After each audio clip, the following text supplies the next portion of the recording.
Good morning, everybody in year two. I hope you've all had wonderful weekends and I hope you enjoyed playing out in the sunshine because it's been really lovely.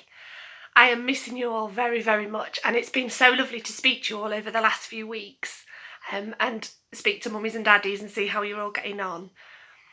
As you know, in English, we are reading one of my favourite stories, The Twits, by Roald Dahl. And what I thought I'd do for today's learning is I will read you the chapter of the story and see how we get on with it from there. And I've also chosen this chapter because it is one of my favourites.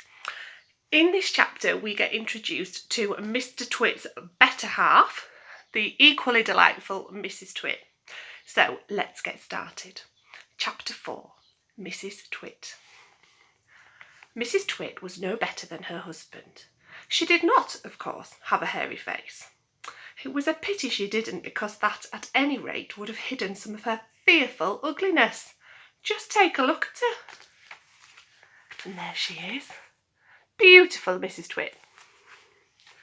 Have you ever seen a woman with an uglier face than that? I doubt it. But the funny thing is that Mrs. Twit wasn't born ugly. She'd had quite a nice face when she was young. The ugliness had grown upon her year by year as she got older. Why would that happen, you ask? I'll tell you why. If a person has ugly thoughts, it begins to show on the face.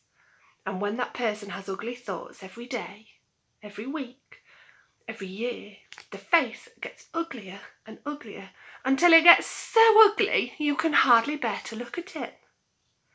A person who has good thoughts can never be ugly. You can have a wonky nose and crooked mouth and a double chin and stick out teeth. But if you have good thoughts, they will shine out of your face like sunbeams and you will always look lovely.